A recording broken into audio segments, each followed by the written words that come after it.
Hey guys, एक बार फिर से आपका स्वागत है मेरे यूट्यूब चैनल में। जी हाँ फ्रेंड्स, आज हम लोग पढ़ेंगे भारतीय नागरिकता। जी हाँ फ्रेंड्स, भारतीय नागरिकता कैसे प्राप्त की जा सकती है और भारतीय नागरिकता का अंत कैसे होता है। ठीक है, तो देखते हैं फ्रेंड्स भारतीय नागरिकता कहाँ संविधान में रखा गया है। तो फ्रेंड्स भारतीय नागरिकता को संविधान के भाग 2 में अनुच्छेद 5 से 11 में रखा गया है। ठीक है, भारत में एकल नागरिकता का प्रावधान है। ठीक है, तो फ्रेंड्स यहाँ पे देखना एकल नागरिकता का मतलब क्या है। फ्रेंड्स हम लोग जो है केवल भारत के नागरिक हैं। ठीक है, राज्य के नागरिक नहीं है। हम लोग कहाँ के हैं? भारत के नागरिक है। फ्रेंड्स कुछ देश ऐसे हैं जैसे अमेरिका और स्विट्जरलैंड, यहाँ पे दोहरी नागरिकता चलती है। वे लोग देश के नागरिक होने के साथ साथ राज्य के नागरिक भी होते हैं, वो दोहरी नागरिकता होती है।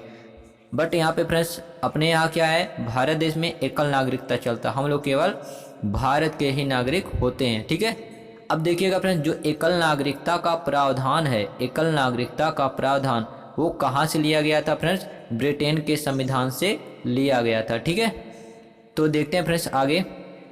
भारतीय स्वतंत्रता अधिनियम 1955 ईस्वी। ठीक है, इसके तहत क्या हुआ था फ्रेंड्स? भारतीय स्वतंत्रता अधिनियम 1955 इसके अनुसार निम्न में से किसी एक आधार पर नागरिकता प्राप्त की जा सकती है।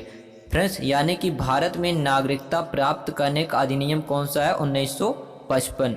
देखते हैं फ्रेंड्स, जैसे जन्म के आधार पर, पंजीकरण के आधार पर और भूमि सुधार के आधार पर। फ्रेंड्स किसी एक के आधार पर नागरिकता आप प्राप्त कर सकते हो। कौन कौन सा फ्रेंड देखते हैं। पहला जो हमारा है जन्म से। फ्रेंड्स जन्म से नागरिकता कैसे प्राप्त होती है? प्रत्येक व्यक्ति जिसका जन्म 26 जनवरी 1950 को या उसके बाद। जी हाँ फ्रेंड्स, 26 जनवरी 1950 को हमारा संविधान लागू हुआ था। जो व्यक्ति 26 जनवरी 1950 को भारत में पैदा हुआ था या 26 जनवरी 1950 के बाद भारत में पैदा हुआ था, वो भारत का नागरिक होगा। ठीक है, ये जन्म से नागरिकता का मतलब होता है। दूसरा वाला फ्रेंड्स क्या देखिएगा, दूसरा वाला हमारा है कि वंश परंपरा के द्वारा कैसे नागरिकता प्राप्त की जाती है। देखो, भारत के बाहर किसी अन्य देश में जन्म लेने वाला बच्चा, ठीक है, भारत का नागरिक होगा यदि उसके जन्म के समय उसके माता पिता में से कोई भारत का नागरिक हो। कहने का फ्रेंड्स ये मतलब है कि अगर कोई बच्चा विदेश में जन्म लेता है और उसके जन्म के समय उसके माता पिता भारत के हैं, तो वो बच्चा भी भारत का नागरिक होगा। ठीक है, वो माना जाएगा। और तीसरा देखते हैं फ्रेंड्स, देशीयकरण द्वारा। क्या है फ्रेंड्स? देशीयकरण द्वारा। देखो इसमें क्या होता है, देशीयकरण द्वारा कैसे नागरिकता प्राप्त कर सकते हो? भारत सरकार से देशीयकरण का प्रमाण पत्र प्राप्त कर कि मैं भारत का ही नागरिक हूँ। भारत सरकार से यह प्रमाण आप प्राप्त कर लो तो आप भी भारत के नागरिक माने जाएंगे। चौथा वाला क्या फ्रेंड देखते हैं, पंजीकरण द्वारा नागरिकता कैसे प्रदान की जा सकती है। फ्रेंड्स इसमें जो है आपका देखिएगा, पहला कि वे स्त्रियां जो भारतीयों से विवाह कर चुकी हैं या भविष्य में करेंगी, वे स्त्रियां क्या होंगी? भारतीय होंगी। ठीक है, भारतीय नागरिकता उनको प्रदान की जाएगी। जो इसमें पंजीकरण में दूसरा है, भारतीय नागरिकों के नाबालिग बच्चे, ये भी भारतीय के नागरिक होंगे। इसमें सी वाला फ्रेंड्स क्या? वे भारतीय जो अविभाज्य भारत से बाहर किसी देश में निवास कर रहे हैं। ठीक है, यानी कि भारत के विभाजन से पहले जो किसी भी देश में निवास कर रहे हैं वो भी क्या होंगे? भारत के नागरिक होंगे। ठीक है, पांचवा क्या फ्रेंड्स? भूमि विस्तार द्वारा। ठीक है फ्रेंड्स, भूमि विस्तार द्वारा क्या मतलब होता है फ्रेंड्स? जैसे भारत में अगर किसी क्षेत्र को शामिल कर लिया जाए, जैसे फ्रेंड्स उदाहरण के लिए मान लिया जाए कि भारत में अगर नेपाल को या नेपाल के किसी भाग को शामिल कर लिया जाए तो क्या होगा? वहाँ की जो जनता होगी, नेपाल की जनता होगी, वो ऑटोमेटिक उनको नागरिकता प्राप्त कर दी जाएगी। ठीक है, यानी कि भारत में किसी बाहरी क्षेत्र का अगर समावेश हो जाता है, मिल जाते हैं भारत से, तो वो लोग भी भारत के नागरिक हो जाते हैं। ठीक है, तो फ्रेंड्स हमने इधर पढ़ लिया कि कौन कौन सा तरीका था। जन्म से आप भारत के नागरिक हो सकते हैं, वंश परंपरा द्वारा हो सकते हैं, देशीयकरण द्वारा हो सकते हैं और पंजीकरण द्वारा हो सकते हैं, और पांचवा भूमि विस्तार। यानी कि फ्रेंड्स अगर भारत के क्षेत्रफल में वृद्धि होती है तो उस भारत की ज़मीन में जो लोग भी आ जाएंगे वो लोग भारत के नागरिक ऑटोमेटिक हो जाएंगे। अब देखते हैं फ्रेंड्स भारतीय नागरिकता संशोधन अधिनियम 1986। भारतीय नागरिकता संशोधन अधिनियम 1986। जी हाँ फ्रेंड्स, नागरिकता के संबंध में सन 1986 ईस्वी में एक संशोधन हुआ था जिसमें क्या बताया गया था, देखिएगा।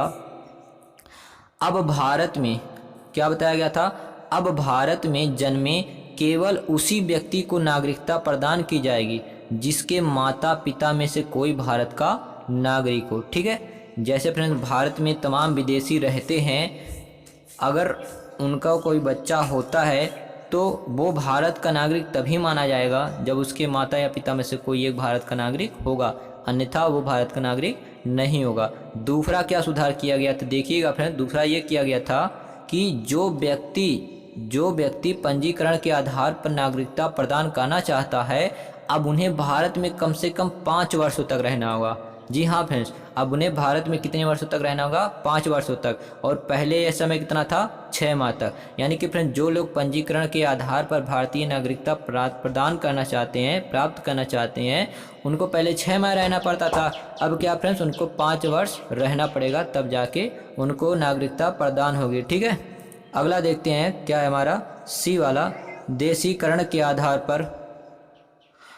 तो देशीयकरण द्वारा, सी वाला जो हमारा दिया गया है कि देशीयकरण द्वारा नागरिकता तभी प्रदान की जाएगी जबकि संबंधित व्यक्ति कम से कम 10 वर्षों तक भारत में रह चुका हो, तभी उसको भारतीय नागरिकता प्रदान की जाएगी। ठीक है, अब देखते हैं फ्रेंड्स भारतीय नागरिकता का अंत कैसे हो सकता है। ठीक है, भारतीय नागरिकता का अंत कैसे हो सकता है। पहला वाला जो फ्रेंड देखिएगा, पहला वाला कि नागरिकता का परित्याग करने पर। जी हाँ फ्रेंड्स, अगर आप भारतीय नागरिकता का त्याग कर देंगे तो आपकी नागरिकता का अंत हो जाएगा, यानी कि आप भारत के नागरिक नहीं माने जाएंगे। दूसरा वाला देखो क्या है, किसी अन्य देश की नागरिकता स्वीकार करने पर। फ्रेंड्स जैसे आप इंडिया के हो और आप अमेरिका की नागरिकता को ग्रहण कर लेते हो तो क्या होगा, आपकी जो भारतीय नागरिकता उसको समाप्त कर दी जाएगी।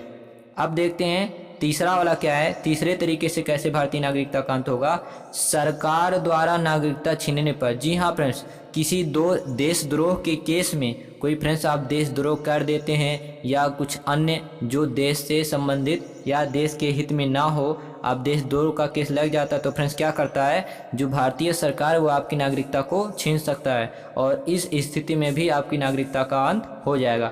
तो फ्रेंड्स नागरिकता का अंत 3 प्रकार से हो सकता है। यदि आप इच्छा से अपना त्याग दें तो आपकी नागरिकता समाप्त हो जाएगी।